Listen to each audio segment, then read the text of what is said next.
Assalamualaikum warahmatullahi wabarakatuh. Halo semuanya, perkenalkan nama saya Febrian Kansada Jenggeni dari kelas 11 IPS 3. Di video kali ini, saya ingin memaparkan materi seputar teks proposal. Berikut penjelasannya. Teks proposal bahasa Indonesia Febrian Kansada Jenggeni. Yang pertama adalah pengertian. Pengertian dari teks proposal adalah tulisan yang dibuat oleh penulis dengan maksud untuk menjelaskan rencana dan tujuan suatu kegiatan kepada para pembaca, sehingga mereka mendapatkan pemahaman tentang tujuan kegiatan tersebut secara lebih jelas dan detail. Lalu, tujuan teks proposal, yaitu untuk memperoleh izin, persetujuan, atau dukungan dari suatu pihak terhadap rancangan rencana yang nantinya akan dilakukan. Tak hanya itu, proposal ini juga sering dibuat dan diajukan guna mendapatkan dana sponsor melalui kerjasama dengan pihak yang lainnya. Lalu ada ciri-ciri teks proposal. Yang pertama berisi tentang ringkasan dari kegiatan yang akan dilakukan. Yang kedua isinya singkat, lalu sifatnya pemberitahuan terhadap sebuah kegiatan yang akan dilakukan. Lalu berisi tentang tujuan dan latar belakang dari sebuah acara, biasanya ditujukan kepada donatur untuk sebuah kegiatan. Dan yang terakhir, terdapat panitia atau pihak yang mengajukan. Lalu ada jenis proposal. Yang pertama ada proposal kegiatan. Dibuat untuk melakukan suatu kegiatan. Contohnya ada acara sekolah, acara kampus, dan lain-lainnya. Yang kedua adalah proposal penelitian. Umumnya digunakan oleh bidang akademis seperti skripsi dan tesis. Lalu ada proposal bisnis berhubungan dengan dunia bisnis. Contohnya yaitu proposal pendirian bisnis atau kerjasama antar perusahaan. Dan yang terakhir adalah proposal proyek. Dipakai di dunia bisnis tentang rangkaian rencana pembangunan, seperti proposal proyeksi pembangunan. Lalu ada sistematika teks proposal. Yang pertama itu adalah latar belakang kegiatan, kedua dasar pemikiran, yang ketiga nama kegiatan, yang keempat tujuan kegiatan, yang kelima target kegiatan, yang keenam manfaat kegiatan, yang ketujuh jenis kegiatan, yang ke-8 waktu dan tempat kegiatan, yang ke-9 jadwal kegiatan, yang 10 panitia kegiatan, 11 anggaran dana kegiatan, dan yang 12 adalah penutup. Lalu kaidah kebahasaan proposal. Yang pertama, menggunakan banyak istilah ilmiah, baik berkenaan dengan kegiatan itu sendiri ataupun tentang istilah-istilah berkaitan dengan bidang keilmuannya. Contohnya dalam ilmu pendidikan, istilah tersebut mencakup afektif, kompetensi, minat baca, dan psikologis. Yang kedua, banyak menggunakan kata kerja tindakan yang menyatakan langkah-langkah kegiatan, metode penelitian. Kata-kata yang dimaksud meliputi mengamati, mendokumentasi, melakukan, berlatih, mengisi, membaca, dan mencampurkan. Lalu yang ketiga, menggunakan kata-kata yang menyatakan pendefinisian yang ditandai dengan penggunaan kata yakni, yaitu, merupakan, dan adalah. Yang keempat yaitu kaya akan kata-kata yang bermakna perincian, seperti selain itu, pertama, kedua, ketiga. Lalu yang kelima, menggunakan kata-kata yang bersifat keakanan, seperti akan, diharapkan, direncanakan. Hal tersebut sesuai dengan sifat proposal sendiri sebagai suatu usulan, rencana, atau rancangan program kerja kegiatan. Dan yang terakhir, yaitu banyak penggunaan kata-kata bermakna luas, lugas, atau denotatif, bukan kiasan. Hal ini penting untuk menghindari kesalahpahaman antara pihak penyusul dengan pihak penerima proposal. Lalu, struktur proposal. Yang pertama itu ada sampul. Proposal kegiatan mesti punya sampul, memakai logo kegiatan, atau sanggup memakai logo organisasi. Di sampul tersebut ditulis nama kegiatan yang akan dilaksanakan, di bawahnya ditulis instansi pelaksana kegiatan. Lalu yang kedua adalah latar belakang.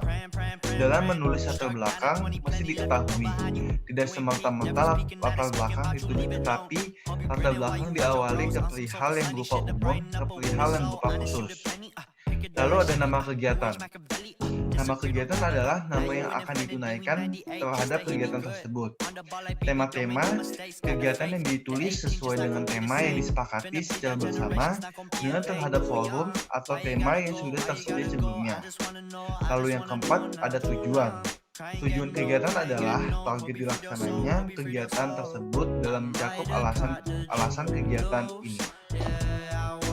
Lalu selanjutnya adalah jenis kegiatan atau acara kegiatan. Jenis kegiatan atau acara yang akan dilaksanakan. Seluruh model kegiatan mesti ditulis gara-gara instansi akan memandang banyaknya kegiatan yang direncanakan. Setiap kegiatan mesti dijelaskan maksud dan tujuannya. Lalu ada sarana promosi. Sarana promosi adalah keuntungan dari sponsor. Sarana promosi mengasah dari umbul-umbul, pakaian, pamflet, brosur, spanduk, audio, dan hitungan bagian persen sponsor. Besar persen yang disumbangkan oleh sponsor menentukan besar atau kecilnya logo sponsor. Lalu ada estimasi anggaran. Estimasi anggaran adalah kuantitas alokasi keseluruhan dana yang akan digunakan. Ditulis secara detail dengan harganya, mulai dari perlengkapan, administrasi, konsumsi, piala, plakat, panggung, sound, dan lainnya. Estimasi anggaran adalah perihal penting gara-gara yang utama diperiksa oleh instalasi adalah anggaran. Lalu ada penutup. Penutup adalah permohonan terima kasih sekaligus permintaan maaf kepada instansi. Tanda tangan dan stempel masih tersedia gara-gara sah tidaknya proposal tersedia terhadap tanda tangan dan stempel. Dan yang terakhir adalah susunan kepanitiaan. Susunan kepanitiaan mesti tersedia agar sanggup saja sponsor memakai fasilitas baju, jadi memakai hitungan struktur kepanitiaan. Lalu kita lanjut ke contoh proposal. Ini adalah contoh proposal yang saya buat, yaitu proposal kegiatan studi banding Paskibra SMA Negeri 71 Jakarta periode 2020-2021. Hal pertama adalah cover atau sampul dari proposal tersebut. Di sini ada nama kegiatan, ada proposal kegiatan studi banding Paskibra SMA Negeri 71 Jakarta. Lalu ada logo dari Paskibra tersebut. Lalu ada dari SMA Negeri 71 Jakarta beserta alamatnya. Slide kedua, terdapat kops dari proposal tersebut. Lalu ada nama kegiatan, yaitu studi banding Paskibra.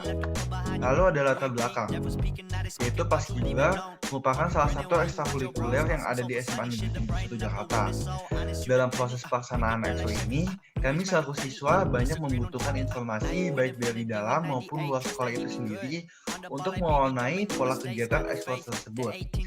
Kegiatan ini merupakan sarana pertukaran informasi, pengalaman, pengembangan pola pikir, daya nalar, dan juga kreativitas siswa yang diharapkan bermanfaat untuk Paskibra SMA Negeri 71 Jakarta. Kegiatan ini merupakan wadah pengembangan wawasan yang diharapkan mampu memberi inovasi khususnya bagi Eskul Paskibra SMA Negeri 71 Jakarta sebagai sebuah kekuatan yang besar serta untuk menyegarkan dan menggali kembali potensi-potensi yang dimiliki oleh siswa itu sendiri. Untuk itu, kami bermaksud mengadakan kunjungan studi banding ke Eskul Paskibra SMA Negeri 61 Jakarta.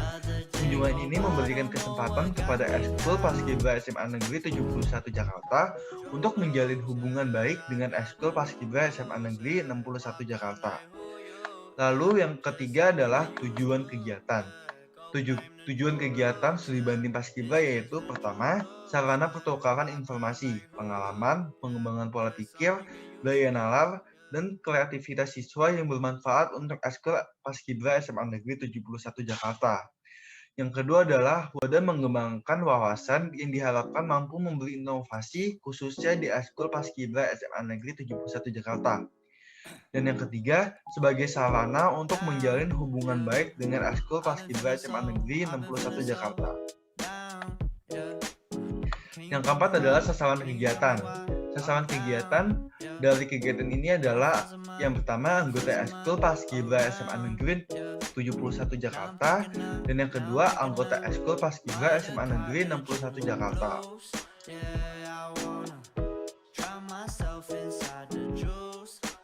Di halaman ketiga ada waktu dan media kegiatan. Kegiatan ini insya Allah akan dilaksanakan pada hari tanggal Sabtu 31 Oktober 2020. Waktu pukul 9 sampai 10.30 dan media via Zoom. Susunan kepanitiaan. Ketua pelaksana yaitu Farah Fakhaizi, Wakil Ketua Verse Veranda, Sekretaris saya sendiri yaitu Febrian Kasadajenggeni, Moderator yaitu Nejo Sabrina, dan dokumentasi adalah Indira Sahwa. Lalu yang ketujuh adalah susunan acara, yaitu waktu dari jam 9 sampai jam 9.15, yaitu durasinya 15 menit. Acaranya adalah persiapan acara, ditanggung jawabi oleh wakil dan meliputi registrasi peserta dan masuk Zoom. Lalu acara yang kedua adalah 9.15 sampai 9.30. Acaranya pembukaan acara meliputi doa pembukaan oleh panitia acara dan pelatih, ditanggung jawabi oleh moderator. Lalu yang ketiga dari jam 9.30 sampai 9.45, yaitu persembahan profil Ekskul meliputi penampilan video profil Ekskul Paskibra dari masing-masing sekolah, ditanggung jawabi oleh moderator. Lalu 9.45 sampai 10.25 adalah acara inti, meliputi sharing pengalaman dan informasi dan sesi tanya jawab, ditanggung jawabi oleh moderator. Dan yang kelima adalah penutupan acara di jam 10.25 sampai 10.30, meliputi foto bersama dan doa, ditanggung jawabi oleh moderator dan dokumentasi. Lalu yang ke-8 adalah anggaran dana. Untuk pelaksanaan kegiatan studi banding Paskibra ini tidak menggunakan dana karena kegiatan dilaksanakan via online. Hanya penggunaan biaya secara pribadi, yaitu biaya kuota pribadi untuk masing-masing peserta. Lalu yang ke-9 ada penutup. Demikian proposal ini kami susun sebagai acuan pelaksanaan kegiatan kami. Semoga dengan bantuan dan partisipasi dari semua pihak, kegiatan ini nantinya dapat terselenggara dengan baik sesuai harapan kita semua. Atas perhatian dan kerjasamanya, kami ucapkan terima kasih. Lalu di halaman terakhir ada lembar pengesahan. Hormat kami, yaitu Ketua Pelaksana Farah Fakhaizi dan Sekretaris Pelaksana Febrian Kansada. Diketahui oleh Pembina Paskibra, Bapak Rustat dan Ketua Paskibra Muhammad Ibnu Wardana, serta Wakabid Kesiswaan Ibu Yulfira, dan disetujui oleh Kepala Sekolah Pak Acep Mahmudin, SPD MSI. Sekian dari saya. Bila ada kesalahan, mohon dimaafkan. Wassalamualaikum warahmatullahi wabarakatuh.